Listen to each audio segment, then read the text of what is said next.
And welcome to another insightful episode of Tax File. I am your host, Laure Bala Hassan. Here's what's coming up on today's episode. Tax news, the latest updates and developments in the tax world. Did you know? A surprising tax fact or insight you should know. Vox Pop, we hit the streets to hear public opinions on today's topic. Knowledge Zone, breaking down key tax concepts in a simple way. Professional insights, experts' analysis to keep you informed. What's on the nets? The tax conversations trending online. It's a packed episode, so stick around, let's dive in.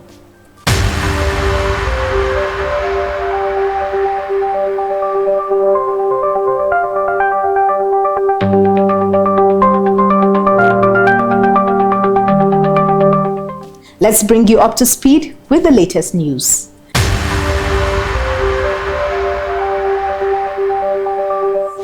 The Medium Taxpayers Group recently held a retreat focused on enhancing capacity and collaboration to achieve high performance. During the event, the Field Operations Monitoring Department, FOMD, committed to monitoring the 331 field offices to ensure the services they render to taxpayers meet required standards. The areas of monitoring include adherence to KPI thresholds, e-services laws, policies, programs and extant laws, as well as measuring efficiency in audit and case closures. The Medium Tax Group, I keep saying it, they've had the most productive output driven so far for technology. Our job majorly is to ensure that we inspect compliance of processes.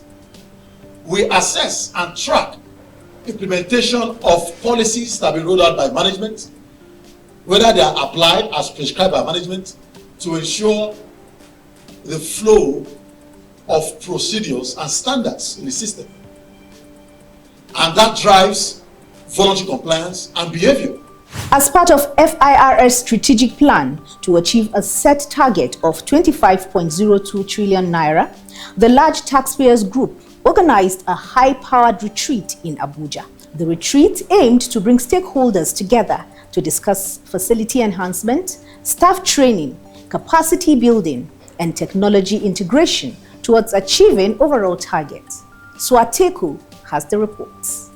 In his opening speech, Executive Chairman Dr. Nta Akure appreciated and welcomed the group, pledging his support to the Large Taxpayers Group. Dr. Akure commended the group's hard work, which enabled the service to exceed the 2024 targets. I would also want to commend the leadership of Large Tax Group for organizing these timely and impactful retreats. This gathering provides a unique platform to deliberate on navigating new trends, challenges, and opportunities that will improve taxpayers' compliance. He assured the group of his commitment to providing the necessary support and resources to achieve the set targets. The coordinating director of the Large Taxpayers Group, Amina Ado, who is also the convener of the retreat, participated in a panel session and stated that while FIRS supports the government in policy formulation, tax policy itself is generally a political affair. FIRS provides technical advice, but policy decisions are ultimately political. The retreat's theme, Navigating New Trends in Improving Taxpayers' Compliance, focused on collaboration, facility enhancement, capacity building, and technology integration as key factors in achieving the service's goals. The executive chairman of the Federal Inland Revenue Service, FIRS, Nta Akure, has assured of measures to prioritize and mitigate risks that could impact the service's operations. Akure, in a notification to FIRS staff on risk-related matters, said such measures would involve careful planning and strategic initiatives. He said the leadership would focus on maintaining high standards in the daily operations of the service to minimize disruptions and inefficiencies. Usaina Ibrahim reports. Akure highlighted the service's commitment to upholding compliance with tax obligations, emphasizing registration, filing, payment, and accurate reporting as non-negotiable. He stressed the importance of robust financial controls and prudent strategies to safeguard public funds while fostering trust and strong relationship with stakeholders. He assured stakeholders that the service would ensure a strong internal control system to protect adherence to legal requirements and uphold its reputation. He further emphasized the role of technology in enhancing the service's operations, stating that robust, responsive, and flexible IT infrastructure will be deployed to protect information system and mitigate risk. The service is set to leverage partnerships, innovations, and flexible strategies to protect assets and personnel, while ensuring the core mandate of efficient revenue collection is achieved responsibly and sustainably. Adedeji commended the dedication of staff in effective staff administration and risk management, underlining their critical role in informed decision-making. He emphasized the need for continuous engagement to improve understanding of the service risk appetite and how it applies to individual roles. By fostering this collective understanding, the service aims to strengthen proactive risk management and support its overarching goals. Meanwhile, the executive chairman of the Federal Inland Revenue Service, Zak Adedeji, has acknowledged the contribution of the Institute of Chartered Accountants of Nigeria, ICAN, in advancing the nation's tax administration. Adedeji made the acknowledgement when he received a delegation from the Executive Council of ICAN on a visit to the FIRS in Abuja, that the service would continue to partner with the Institute in the interest of national development. The Institute courtesy visit to the Executive Chairman was part of the activities ahead of the official inauguration of the FIRS ICAN chapter. Aisha Abdulkadir reports. Adedeji noted the strength of FIRS as the largest and the most active chapter of ICAN with more than 2,000 members. He promised that FIRS will continue to be a partner in progress with the Institute. Mr. Davison Alawibe, ICAN president, who led the council members, commended the transformative leadership of Adedeji in Nigerians' revenue generation and the opportunities provided to its members as the highest employer of chartered accountants in Nigeria. The coordinating director of medium taxpayer groups, Dr. Dick Iwe, who represented the executive chairman of FIRS at the inauguration of the FIRS ICAN chapter, urged the leadership to uphold the core values of professionalism. Other highlights of the occasion include the decoration of the executive chairman of FIRS as the grand patron of the FIRS ICAN chapter by the president of the institute, Mr. Davison Alawibe. And that wraps up the news.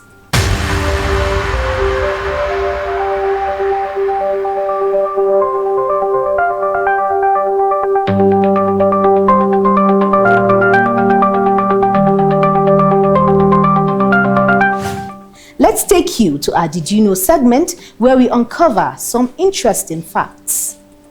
Did you know FIRS has restructured some of its operations? Offices previously known as Small Tax Office have been restructured and now to be known as Emerging Tax Office to optimize efficiency and serve you better. Over to Mariam for our Vox Pop segment where we bring your opinions to the show.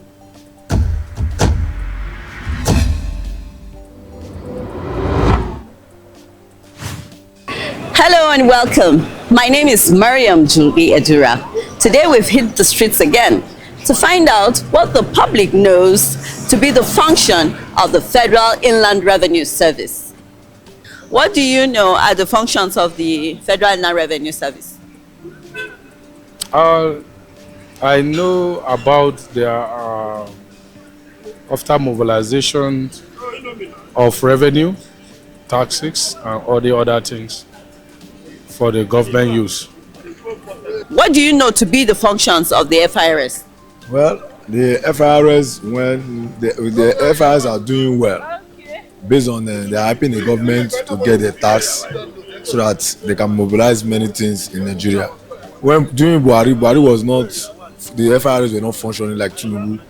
The way Tinubu charged everything and put it in table, they are doing well. They are okay. What do you know are the functions of the Federal Inland Revenue Service? What are its functions? No idea. They deal with the revenue collection and, management of the revenue within the country. Yeah. Thank you, sir. That's all I know. Okay. We're grateful. Thank you. Well, the function is tax collector. It generates revenue for the federal government. Thank you, madam. They are the people that people supposed to give revenue for land whenever they buy land or any government land like that, and they will give them revenue. That's what I know about. Okay, thank you. We want to find out what you know to be the functions of the Federal Inland Revenue Service, FIRS. Yeah, I believe one of the functions of the Federal Inland Revenue is to mobilize and to generate funds for the federal government. So those are the only thing I think you are doing. Thank you, sir. Okay, thanks very much.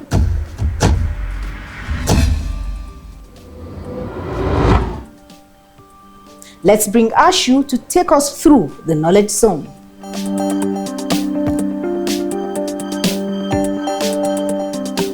Welcome to Knowledge Zone.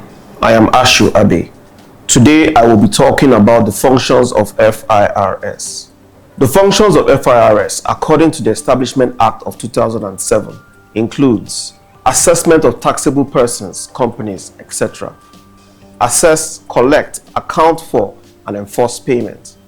In partnership with other government NDAs, review tax regimes and promote taxation as stimulant to economic growth and development.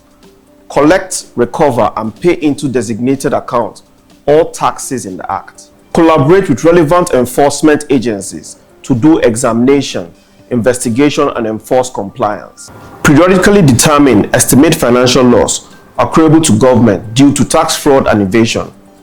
Adopt measures to freeze, confiscate, or seize proceeds from tax evasion and fraud. Use compliance and regulatory detection and control measures to prevent non-compliance. Collaborate with national, international stakeholders through rapid information sharing on tax matters, staff exchange programs with relevant agencies on capacity building, and many more.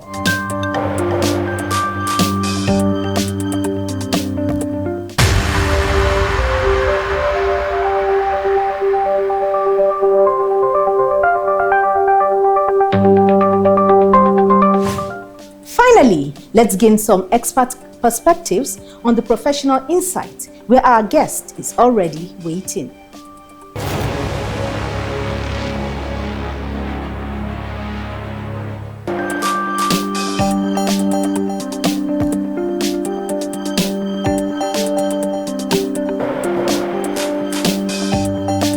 One of the critical roles of medium taxpayers groups is to provide seamless platform for government MDAs at the federal, state, and local government level to comply with their tax obligations. And so when you talk about medium taxpayers, who are medium taxpayers in FIRS, they're actually those that have turnover between 1 billion and 5 billion. So we provide, the required platform for them to comply voluntarily with what they are expected to do for us to be able to generate enough resources for development in Nigeria. So these are basically what we do, trying to ensure that there are, a good system in place for them to be able to comply, providing the kind of technology, the kind of education that they need, the kind of collaboration that is necessary for people to do what they need to do. What we do is that when you look at strategies, there are actually two strategies that we pursue.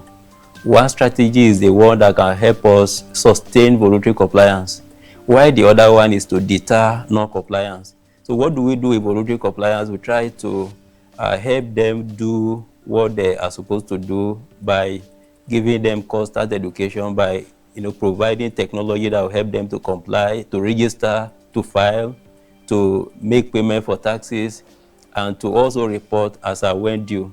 So talking about deterrence is very key, because one of the things that is important in tax administration globally is the fact that for those that are not doing the right thing, they have to be brought to book. So one is to encourage them to do the right thing, while the other is to deter, so that those that are paying will be rest assured that those that are not paying are actually taken care of.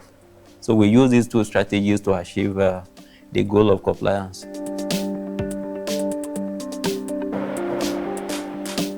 Talking about how we use technology to drive taxpayer service, our system right now is customer centricity.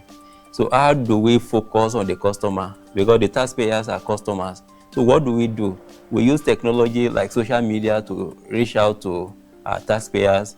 We also provide platforms. For instance, in our field offices, we have self-service stations where taxpayers come to use the services and get their issues resolved.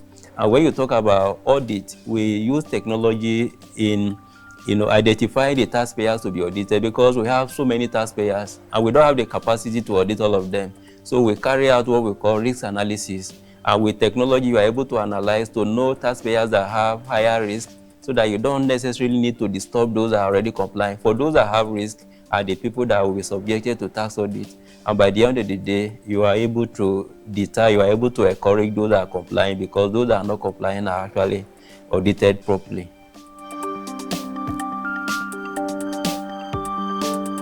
Taxpayer Service Department is a very key element of tax administration.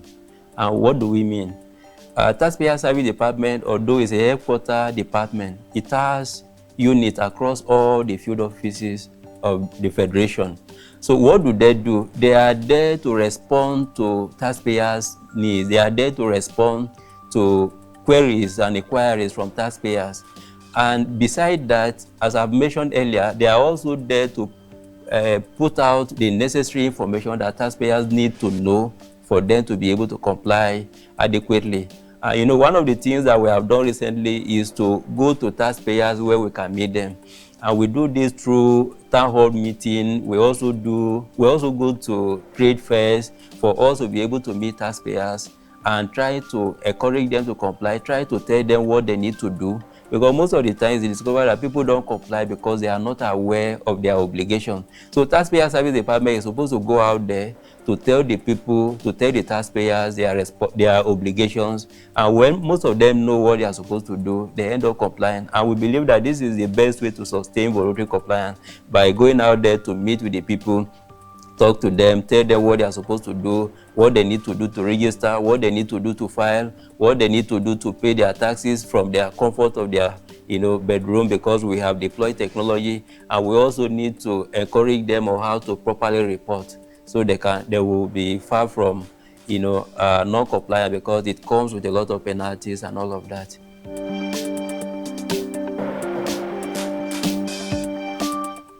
Let me just give you a simple example. We in MTG had an engagement last year with all the accountants general of all the 36 states of the Federation and the director of finance at FCTA. So why did we have that kind of engagement?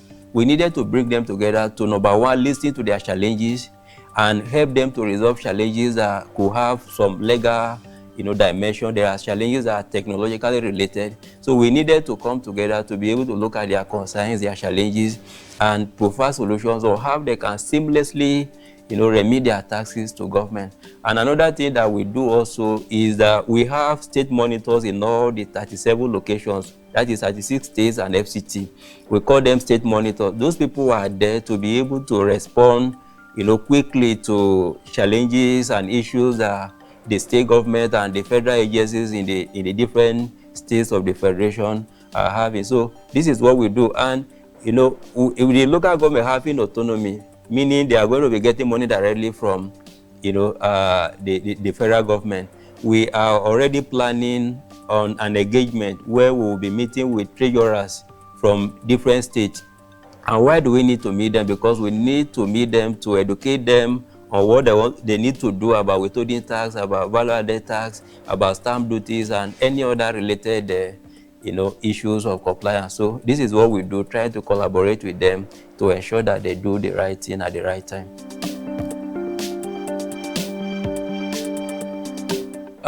What we are doing has direct bearing with what you see at the federal, the state, and the local government. What do I mean? Last year, MTG generated about over 1 trillion naira. And what that means is that the money that MTG has generated has been shared, for federal, state, and local government. So in all our state, in all our local government, what it means is that we have contributed in raising revenue, in generating domestic resources that have been used by federal government, that have been used in developing our state, that have been used in developing our local government. So we are making effort in ensuring that all the relevant MDAs, all the medium taxpayers are complying voluntarily, because the more they comply, the more we'll be able to have resources for government to develop all the sectors of the economy. So what we are doing has direct impact, and this year we have a higher target, and we believe that we'll be able to meet up with the target, and the more we are able to meet up with the target, the more the resources will be made available to federal, state, and local government. And so when you have resources at those different levels, development gets close to the people.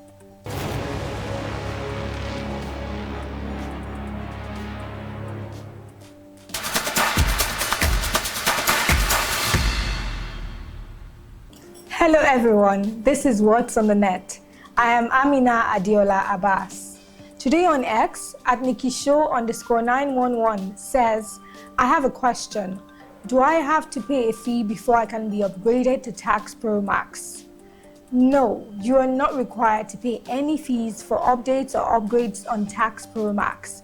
Charges are only applicable as taxes owed to the federal government, which becomes due after a company's income is recognized and tax returns are filed for the relevant period. Once this is done, you can generate a payment reference number, PRN, and proceed to make payments either online or at any nearby bank.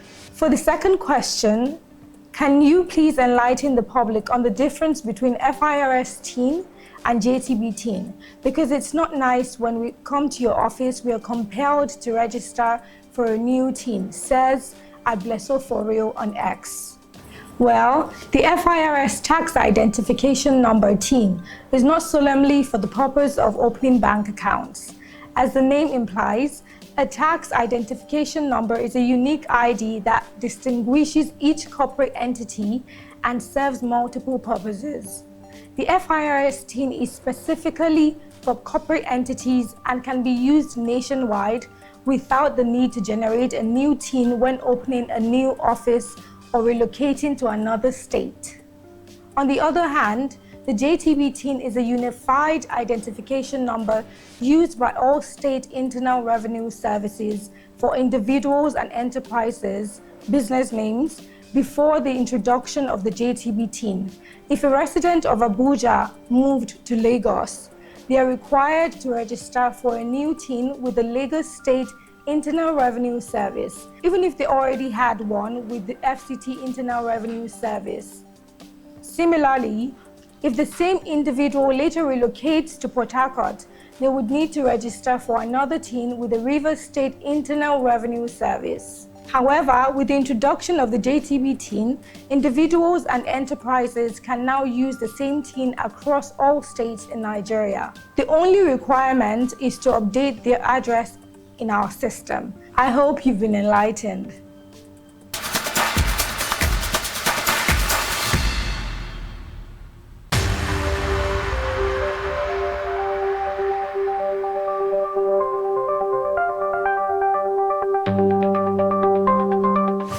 That's it for this episode of Tax File. We hope you've gained valuable insights and a new perspective on today's tax topics.